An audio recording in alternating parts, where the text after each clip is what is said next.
The clock struck midnight on June 24th, 2009, as Michael Jackson sat alone in his Holmby Hills mansion, staring at the rain cascading down his bedroom window.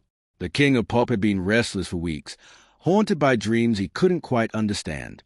Tonight felt different, electric with possibility and danger. Thunder crashed overhead, shaking the massive estate, but Michael barely noticed. His mind was elsewhere, consumed by thoughts of the comeback tool that would either resurrect his career or destroy what remained of his legacy. Dr. Conrad Murray had left hours ago, leaving behind his usual cocktail of medications on the nightstand.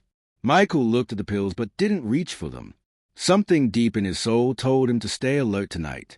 The storm outside seemed to mirror the turmoil within him. Years of scandal, financial troubles, and public humiliation had worn him down, but beneath the exhaustion burned an ember of the man who had once moonwalked across the world stages. His phone buzzed with a text from his assistant. The message was brief but chilling. "Boss, there's been an accident at the Children's Hospital downtown. Multiple casualties. They're asking if you can visit tomorrow to lift spirits." Michael's heart clenched. Children had always been his weakness, his strength, his reason for fighting through the darkness that threatened to consume him. But tomorrow felt like a lifetime away. As if summoned by fate, his television flickered to life without anyone touching the remote. The breaking news banner screamed across the screen. Devastating fire at Children's Medical Center. Dozens trapped. The reporter's voice cut through the storm like a knife. The same hospital where he was supposed to visit tomorrow was now engulfed in flames. Emergency services were overwhelmed. The building's older wing, where the most critical patients were housed, was completely cut off from rescue teams.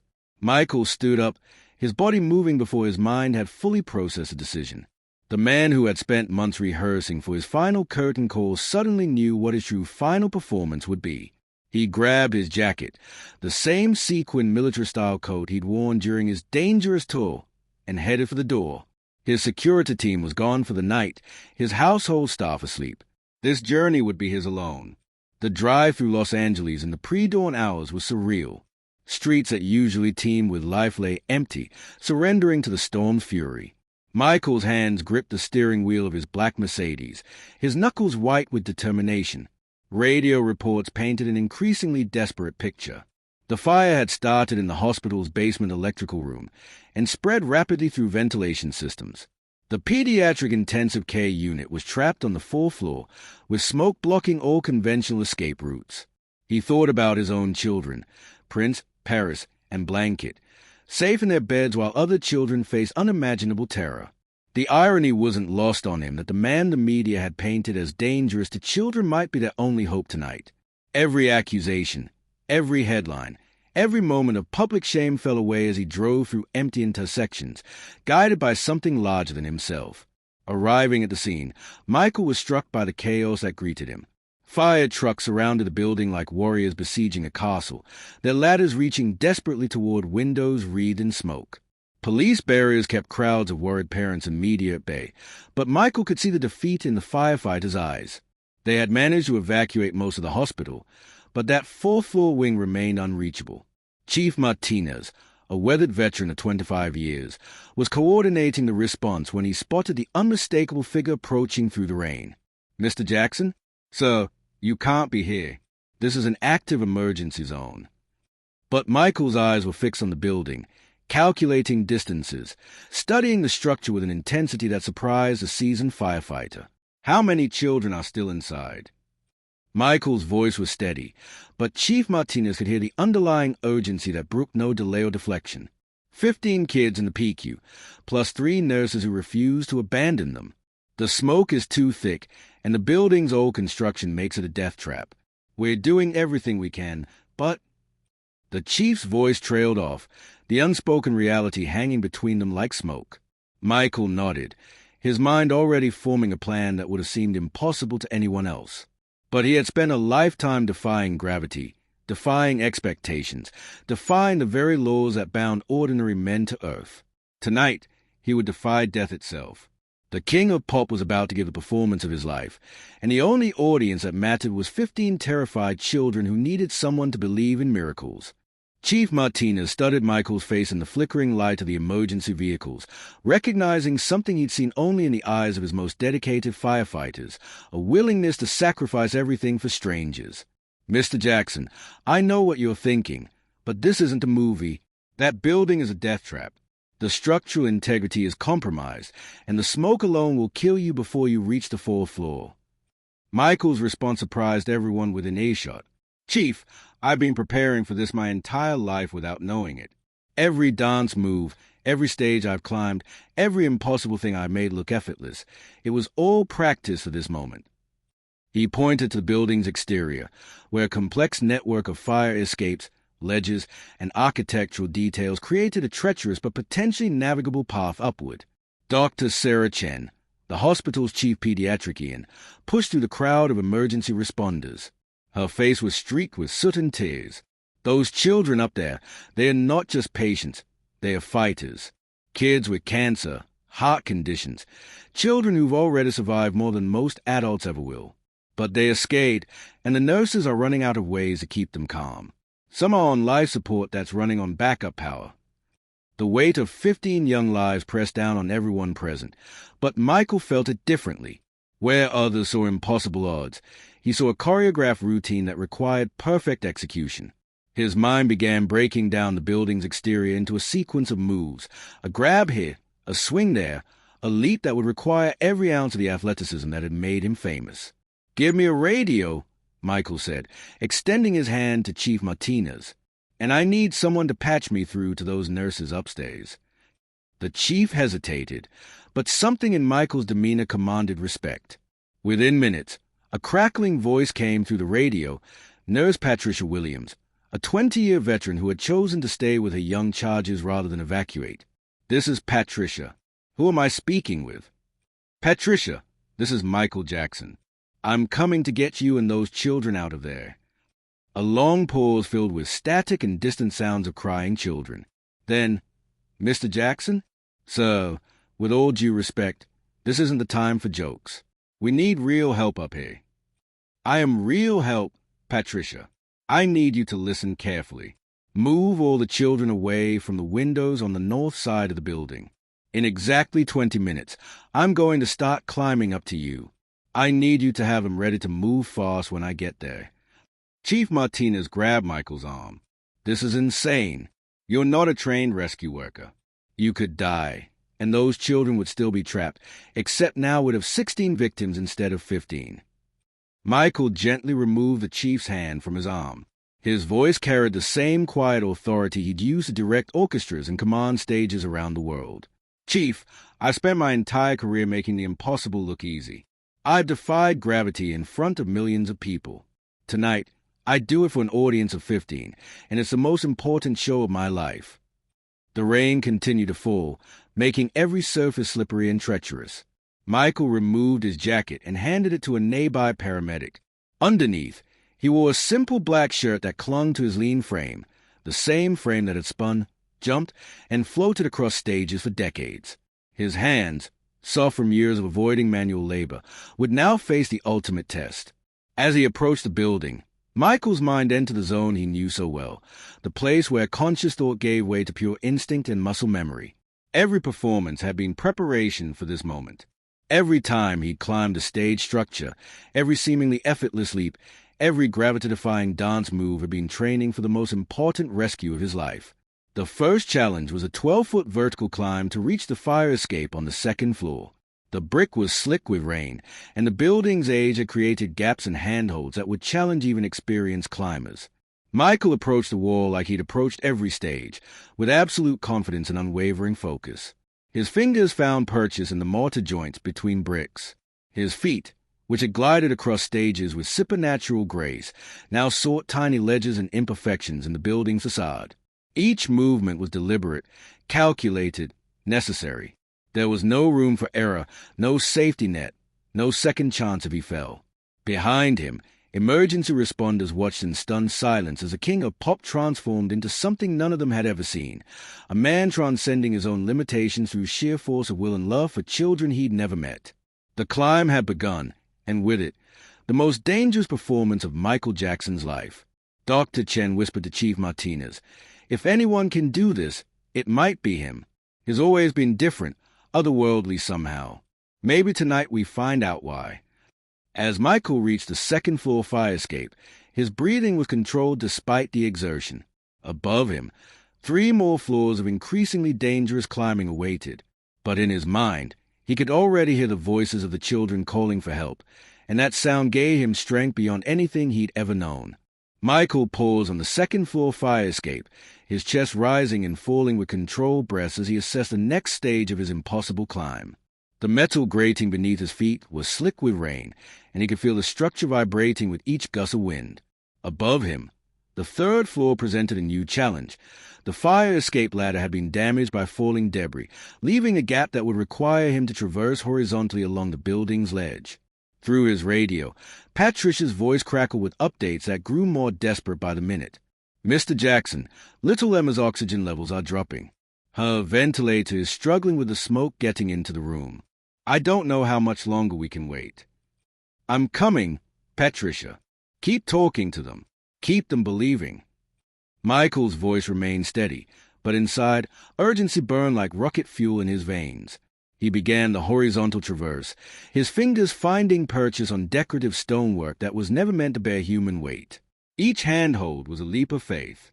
The limestone facade, weathered by decades of Los Angeles weather, crumbled slightly under his grip. Michael's feet found narrow ledges barely wider than his toes, and he moved with a fluid precision that had made him legendary. This wasn't just climbing, it was dancing vertically, each movement flowing into the next with practiced grace. Below, the crowd of emergency responders and media had grown larger. News helicopters circled overhead, their searchlights illuminating Michael's ascent like a theatrical performance. But this audience meant nothing to him now. His focus was absolute, directed entirely toward 15 children who needed someone to believe in miracles. The third-floor window was within reach, but Michael could see it was blocked by equipment that had been pushed against it from inside. He would have to continue climbing to the fourth floor, the most dangerous part of his journey. The building's corner presented a vertical face with minimal handholds, and the wind at this height whipped rain into his eyes with stinging intensity. Patricia, I need you to look out the north window and tell me what you see, Michael radioed as he prepared for the final ascent. I see you, Mr. Jackson. Dear God, I see you climbing up this building like some kind of... I don't know what to call it. The children who are conscious are watching too. Little Marcus just asked if you're really Spider-Man. Despite the danger, Michael smiled. Tell Marcus I'm something better than Spider-Man. Tell him I'm someone who refuses to let children down. The final 20 feet of climbing tested every ounce of Michael's legendary athleticism. His hands, already raw from gripping rough stone and metal, began to bleed. His arms trembled with fatigue, but his mind remained crystal clear. This was his moonwalk moment, the defining instant when everything he'd ever been would crystallize into pure purpose. A loose stone gave way under his right foot, sending him swinging sideways along the wall. For a terrifying moment, he hung by one hand, his body suspended 70 feet above the concrete below. The crowd gasped audibly, but Michael didn't hear them. All he heard was the voice of a little girl crying through the radio, and that sound gave him the strength to pull himself back against the wall and continue climbing. His left hand finally grasped the fourth-floor window ledge. Through the glass, he could see the orange glow of emergency lighting and the silhouettes of children in hospital beds. Some were sitting up, watching his approach with wonder. Others lay still, their small form connected to machines that beeped steadily in the smoky air. Patricia appeared at the window, her face a mixture of disbelief and desperate hope. Mr. Jackson, you actually did it. You're here. Open the window, Patricia. We're getting these children out of here. But as the window opened, a new challenge presented itself. The smoke that billowed out was thicker than anything Michael had expected. The heat hit his face like opening an oven door, and he realized that getting into the room was only the beginning. Getting 15 critically ill children out would require a miracle even greater than his climb. How many can walk? Michael asked as he pulled himself through the window, his legs shaking from the sustained effort of the climb. Maybe 5 or 6. The rest are too weak or connected to equipment. Some are on ventilators. Others have 4 drips that can't be interrupted. Patricia's voice carried the weight of impossible choices. Michael looked around the room, his mind instantly calculating logistics with the same precision he'd once used to choreograph complex performances. 15 children, 3 nurses, 1 exit route, and smoke growing thicker by the minute. The mathematics of survival seemed impossible, but Michael had spent his career redefining the possible. Patricia, I need you and the other nurses to start moving the mobile children toward the window. We're going to have to get creative about how we get them down, but I have an idea. Michael was already moving toward the children who couldn't be moved easily, his presence somehow calming even in the chaos. 7-year-old Emma, the girl on the failing ventilator, opened her eyes and looked at Michael with recognition despite her critical condition. "Are you really Michael Jackson?" she whispered through her oxygen mask. Michael knelt beside her bed, his soot-streaked face breaking into the gentle smile that had charmed millions. "Yes, sweetheart. And you know what? I came here just to dance with you and your friends. But first, we need to get you somewhere safe where you can breathe better." As he spoke, Michael was already working with Patricia to disconnect non-essential equipment and prepare the children for the most unconventional evacuation in rescue history. Outside the window, he could see emergency crews setting up inflatable landing pads and repositioning their equipment based on his radioed instructions. The real performance was just beginning, and every child's life depended on Michael executing it flawlessly. The smoke continued to thicken as Michael surveyed his 15 young charges, each face representing a life hanging in the balance. The emergency lighting cast eerie shadows across the hospital room, but in the children's eyes, he saw something that transcended fear. They saw hope walking among them in the form of the King of Pop. "Okay, everyone listen to me," Michael announced, his voice cutting through the mechanical beeping of life support machines. "We're going to play a game called Follow the Leader, and I'm going to teach you all how to fly." Despite their critical conditions, several children managed weak smiles. Michael's presence had transformed the room from a place of terror into something approaching magic. Chief Martinez's voice crackled through the radio. "Michael, we've got inflatable rescue cushions positioned below, and we're bringing up a cherry picker to the 3rd floor. But you need to understand, we can't get it any higher due to the building's structural damage." Michael processed this information while examining each child's condition. 5 could walk with assistance, 3 were in wheelchairs but mobile, 4 were bedridden but stable enough to move, and 3, including little Emma, were on life support that couldn't be interrupted for more than minutes at a time. "Patricia, here's what we're going to do," Michael said, his voice carrying the same authority he'd once used to direct 1,000-piece orchestras. "The walking children go first, but not down a ladder or rope. We're going to use a window-washing platform that's attached to this building's exterior." Nurse Jennifer Lopez, who had remained silent until now, spoke up. "Mr. Jackson, that platform hasn't been serviced in years. It might not hold weight." "Then we make it hold," Michael replied, already moving toward the window to examine the rusty pulley system that connected to a narrow platform meant for maintenance workers. His hands, still bleeding from the climb, began working with the mechanical components with surprising skill. The first group of children, those who could walk, gathered around Michael as he tested the platform's stability. 9-year-old Marcus, a leukemia patient who had been watching Michael's climb with wonder, stepped forward. "Mr. Jackson, are you scared?" Michael knelt down to Marcus's eye level. "You know what, buddy? I'm terrified. But being scared doesn't mean you can't be brave. Sometimes being brave means being scared and doing it anyway because someone needs you to." The window-washing platform groaned as Michael put his full weight on it, but it held. He had Patricia secure a makeshift harness system using hospital bed sheets and medical tubing. Not ideal, but functional enough to provide safety for the children during their descent. "Okay, Marcus, you're my assistant choreographer," Michael announced. "You're going to help me teach everyone the fly-away dance move." Despite the smoke and danger, Marcus grinned. The first time he'd smiled since his diagnosis 6 months earlier. One by one, Michael helped the walking children onto the platform, securing them with the improvised harness system. His movements were precise, economical, every action serving multiple purposes. As he worked, he kept up a steady stream of conversation that distracted the children from their fear. "You see, the secret to flying isn't in your feet. It's in believing you can do something impossible, Michael told them as he lowered the first group toward the third floor, where firefighters waited on cherry pickers to complete the transfer to safety. The radio buzzed with confirmation. First group secured. Send the next batch. But as Michael prepared the wheelchair-bound children, a new crisis emerged. The smoke was growing exponentially thicker, and the building's structural supports were beginning to show signs of stress. Chief Martinez's voice carried new urgency.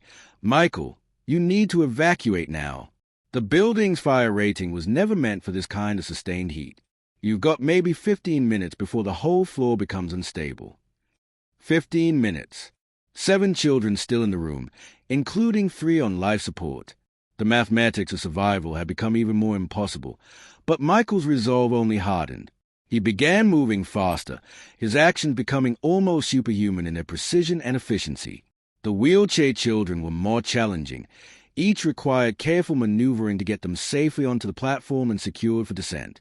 But Michael worked with a fluid grace that had made him famous, treating each transfer like a choreographed sequence that had to be executed perfectly. Patricia, start preparing the bedridden children for transport. We're going to have to carry them one at a time. Michael's instructions were calm despite the chaos around them.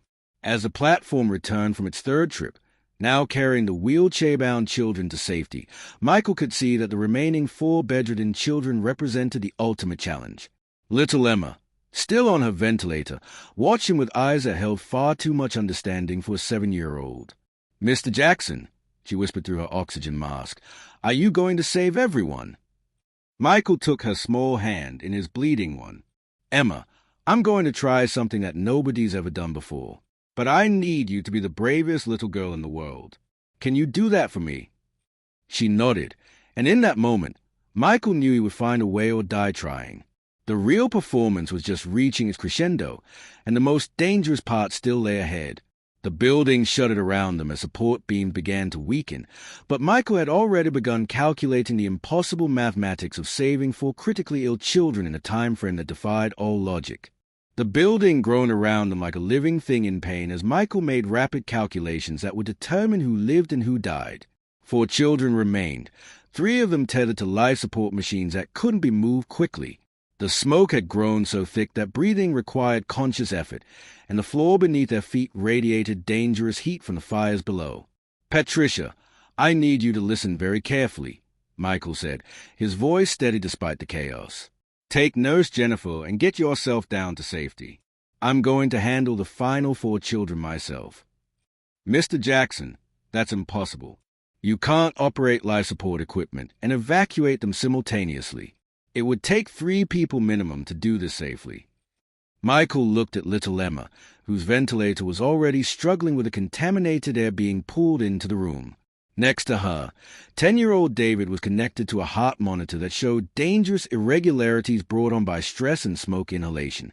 The other 2 children, twins named Sarah and Samuel, were stable but too weak from their recent surgeries to be moved without stretchers. Patricia, sometimes impossible is just another word for something nobody's tried yet. Michael began disconnecting non-essential monitoring equipment while keeping the critical life support systems operational. His hands moved with surprising medical knowledge. Later, investigators would discover he had spent hundreds of hours at children's hospitals over the years, learning from doctors and nurses during his visits. The radio crackled with Chief Martinez's increasingly desperate voice. Michael, we're showing massive structural failure on the 4th floor. You have maybe 5 minutes before the floor collapses. You need to evacuate immediately. Instead of responding to the radio, Michael began the most audacious rescue attempt in history. He carefully lifted Emma, keeping her ventilator connected but switching to a portable battery unit that would give them perhaps 10 minutes of operation. Her small body weighed almost nothing in his arms, but the equipment made the package awkward and precious beyond measure. Emma, we're going to dance together now, just you and me. I need you to hold very still and trust me completely. Michael moved toward the window with supernatural grace, carrying the child and her life support equipment as if they weighed nothing at all. The descent with Emma required every ounce of skill Michael possessed. Using one arm to operate the window platform while cradling the child and managing her ventilator with the other demanded strength and coordination that pushed beyond human limits. But somehow, Impossible as it seemed, he executed the movement flawlessly. Firefighters on the third floor received Emma with practiced efficiency, immediately connecting her to their own medical equipment. 1 down, 3 to go, and Michael could feel the building structure failing beneath his feet as he climbed back up. David was next, his heart condition making him the most fragile of the remaining children. As Michael lifted him, the boy whispered, "I saw you on TV once. You made it look like you were floating." "Today, we're both going to float," Michael replied, and somehow his voice carried such conviction that David's erratic heartbeat actually stabilized slightly. The second descent was even more precarious. The building shuddered constantly now, and pieces of debris fell past the window as support structures gave way floor by floor. But Michael's movements remained fluid, precise, impossible. He was no longer climbing or descending. He was dancing vertically, with a child's life as his partner. 2 down. The twins, Sarah and Samuel, remained, and Michael could see that the floor was beginning to buckle near the far wall. Time had run out, but somehow he had to stretch it anyway. "Sarah, Samuel, we're going to do something that nobody's ever done before," Michael announced as he prepared to attempt the impossible, carrying both children simultaneously in a single descent. "Mr. Jackson," Sarah whispered, "are we going to die?" Michael knelt between their stretchers, taking each of their hands. "Do you know what I do for a living? I make impossible things happen every night on stage.